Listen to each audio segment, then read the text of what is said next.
नमस्कार दोस्तों, जय जोहार। मैं कौशल तिवारी और बिहिनिया संध्या में आपका स्वागत है। 2024 में होने वाले लोकसभा चुनाव का बिगुल बज चुका है और इसके साथ ही मोदी सरकार की मुसीबत भी बढ़ गई है। दुनिया भर के आरोप उन पर लगने लगे हैं।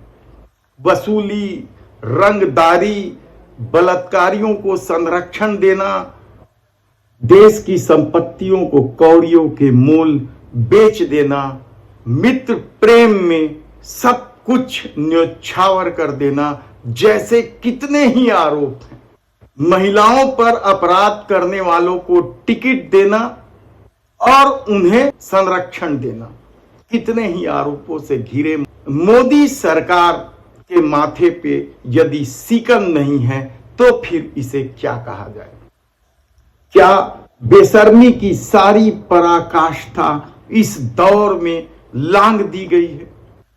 क्योंकि कल भी देश के प्रधानमंत्री नरेंद्र मोदी ने अच्छे दिन आएंगे की तर्ज पर एक बार फिर 2047 में समृद्ध भारत के चकाचौंध का सपना दिखाया।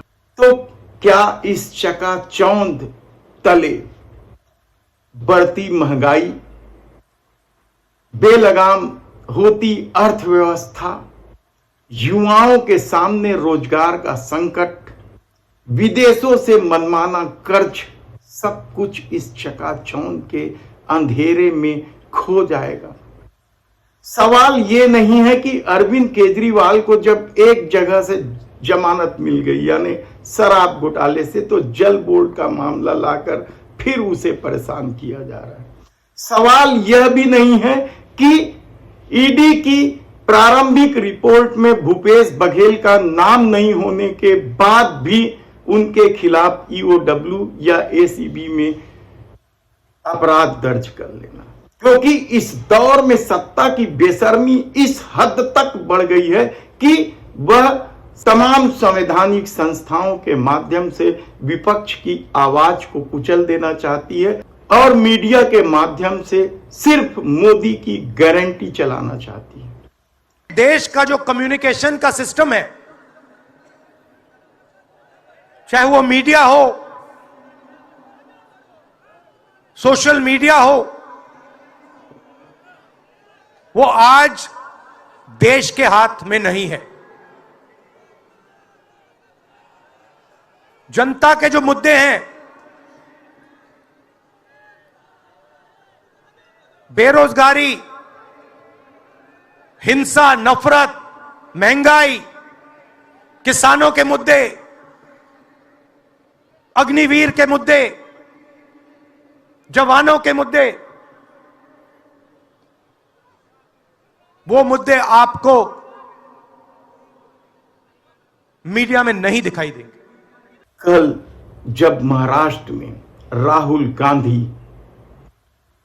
अपनी भारत जोड़ो न्याय यात्रा का समापन कर रहे थे धारावी में, दुनिया का सबसे बड़ा स्लम बस्ती में, झुग्गी बस्ती में, इस बस्ती में प्रतिभाओं की कमी नहीं है, लेकिन उसे एक ही झटके में डेवलपमेंट के नाम पर यदि अपने कारपोरेट मित्रों को सौंप दिया जाता है, उसके टेंडर कई कई बार निकाले जाते हैं जब तक उनके मित्र को यह टेंडर नहीं मिलता है।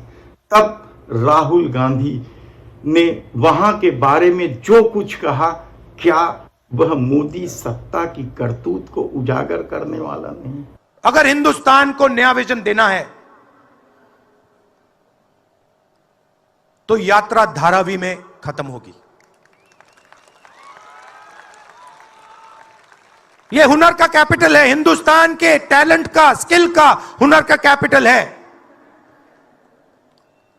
और इनको यहीं से, मुंबई से, इनके घरों से वही शक्ति इनको उठाकर बाहर फेंक रही है।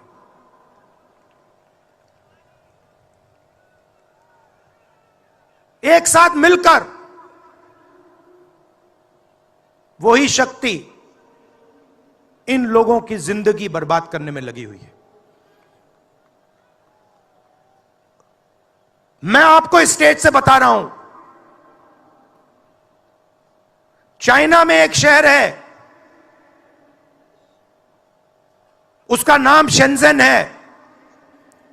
सच्चा मुकाबला उस शहर से है जो आपको मीडिया में कभी कोई नहीं बताएगा। धारावी शेंजन का मुकाबला कर सकता है। बैंक के दरवाजे इन बच्चों के लिए खोलो, इन बच्चों को सरकार की मदद करो और फिर देखो ये शेंजन का क्या करते हैं।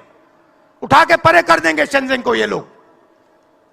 Made in Mumbai, made in Dharavi, made in China को उड़ा के हटा देगा, परे कर देगा, मगर नहीं। लेकिन राहुल गांधी यही नहीं रुके थे। उन्होंने तो यहां तक बता दिया कि जो लोग भारतीय जनता पार्टी में जा रहे हैं दूसरे दलों से, वो किस मजबूरी में जा रहे हैं। एक वरिष्ठ नेता, नाम नहीं लेना चाहता हूं, इसी प्रदेश के एक वरिष्ठ नेता कांग्रेस पार्टी को छोड़ते हैं और रो के कहते हैं, मेरी मां से रो के कहते हैं कि सोनिया जी मुझे शर्म आ रही है, मेरे में इन लोगों से, इस शक्ति से लड़ने की हिम्मत नहीं है, मैं जेल नहीं जाना चाहता हूं। और ये एक नहीं है, ऐसे हजारों लोग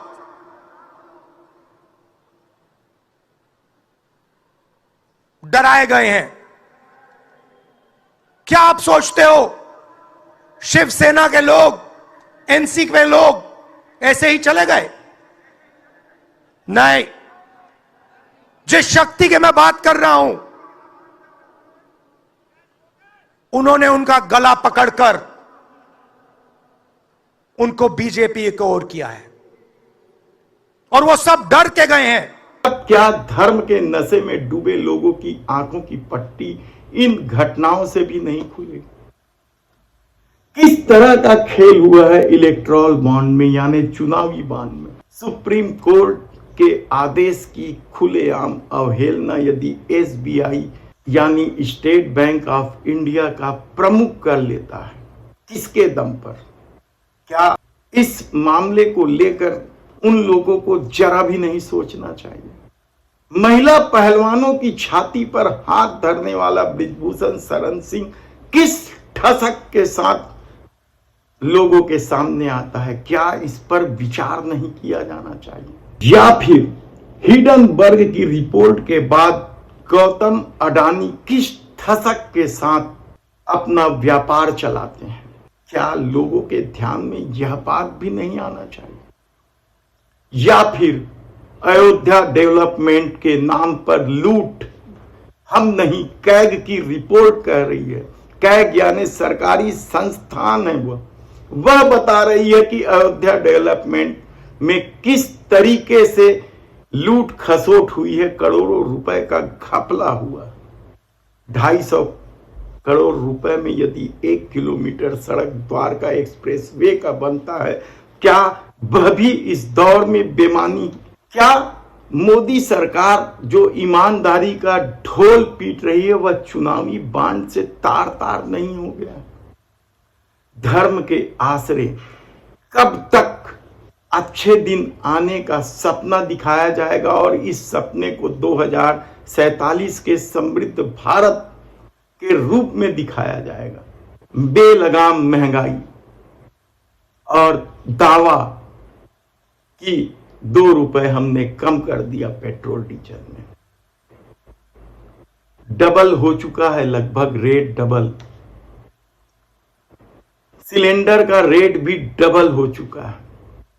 लेकिन किस तरीके से उस दलील के पक्ष में लोग खड़े हो जाते हैं? चुनावी बांड ने तो मोदी सरकार की करतूतों की कलाई खोल दी है कि किस तरीके से ईडी, सीबीआई भेजकर वसूली की गई है, किस तरीके से काम दिलाने के लिए वसूली की गई है। और यही नहीं, जिस महादेव ऐप सट्टा के मामले में भूपेश बघेल को आरोपी बनाया गया है, लगभग वैसे ही सट्टा वाला गेम फ्यूचर गेमिंग से करोड़ों रुपए वसूली किए जाते हैं। करोड़ों यानी 1360 करोड़ रुपए से अधिक की वसूली की गई। क्या मोदी सरकार इस खुलासे से घबराई हुई है? और राहुल गांधी ने जो भारत जोड़ो न्याय यात्रा के तहत आम लोगों की तकलीफों को उजागर किया है, मोदी सरकार के दुखती रग पर हाथ रखा है, उससे क्या मोदी सरकार जरा भी विचलित नहीं है? क्योंकि यदि राहुल गांधी कह रहे हैं कि मोदी सत्ता की आत्मा ईवीएम में है, सवाल इसलिए भी उठ रहे हैं क्योंकि तीनों राज्यों के चुनाव परिणाम अप्रत्याशित थे। तीनों राज्य यानी राजस्थान, मध्य प्रदेश और छत्तीसगढ़, कहीं किसी को विश्वास नहीं था। एक राजस्थान को छोड़ दें आप, जहां हर बार परिवर्तन की आंधी चलती है, लेकिन मध्य प्रदेश और छत्तीसगढ़ में तो वह स्थिति थी नहीं।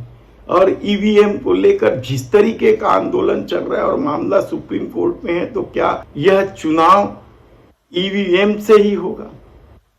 जब राहुल गांधी सवाल उठा रहे हैं, और ऐसा नहीं है कि यह सवाल सिर्फ राहुल गांधी उठा रहे हैं, ऐसे सवाल जब भारतीय जनता पार्टी विपक्ष में थी तब भी उठते रहे। और जब ईवीएम पर भरोसा ही नहीं है, तो क्या उससे चुनाव कराना जरूरी है? लेकिन आचार संहिता लग गया। तब भूपेश बघेल के खिलाफ महादेव ऐप में जो मामला दर्ज किया गया है, उसे लेकर भूपेश बघेल ने क्या कुछ कहा, पहले वह सुन लीजिए। ये चर्चा मीडिया में बहुत पहले से ही शुरू हो गई थी कि भूपेश बघेल को लोकसभा राजीनामा से लड़ाया जाएगा। इसी बीच में फिर से महादेव ऐप का जिन्न बाहर आया। आज दिल्ली से एक खबर छपी जिसमें महादेव ऐप सट्टा में यूडब्ल्यू ने एफआईआर दर्ज की है, जिसमें मेरा भी नाम है।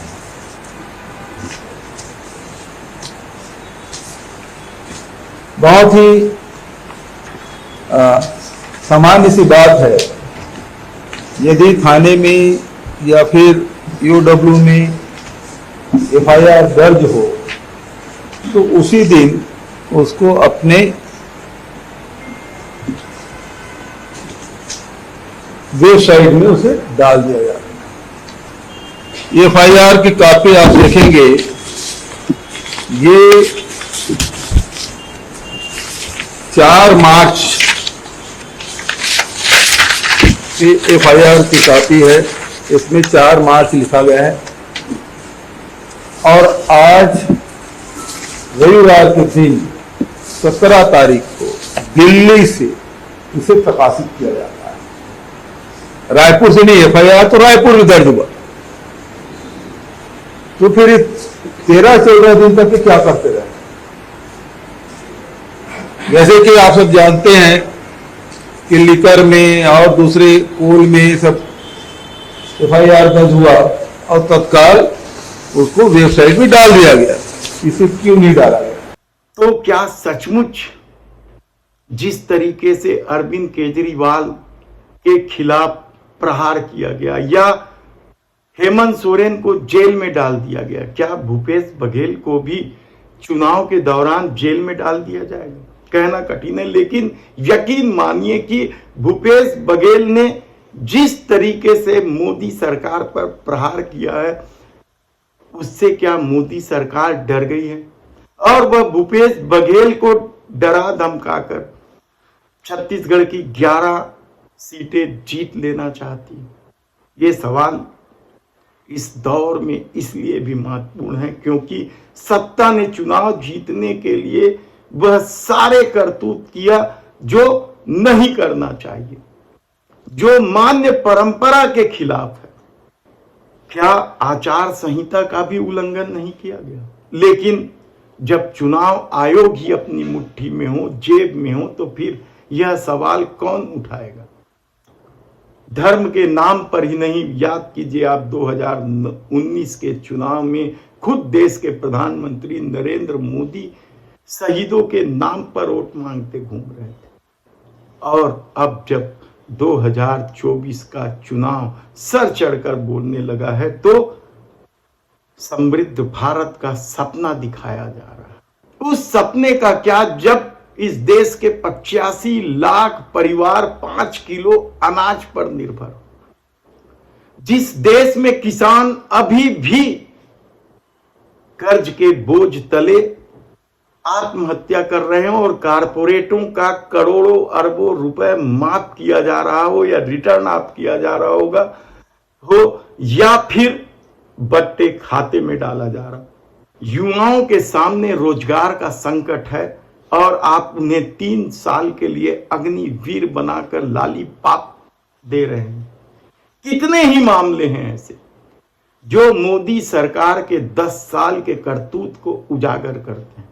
लेकिन सांप्रदायिक ध्रुवीकरण, एक वर्ग विशेष के प्रति नफरत, विरोधियों के प्रति झूठ और अफवाह, क्या इस तरह की राजनीति के दिन लंबे होते हैं? आप खुद सोचिए कि मोदी सरकार इस दौर में क्या कर रही है। यदि भारतीय जनता पार्टी और उनसे जुड़े संगठनों के कार्यालय जिले वार यानी जिले दर जिले भव्य बनते जा रहे हैं तो वह पैसा आ कहां से रहा?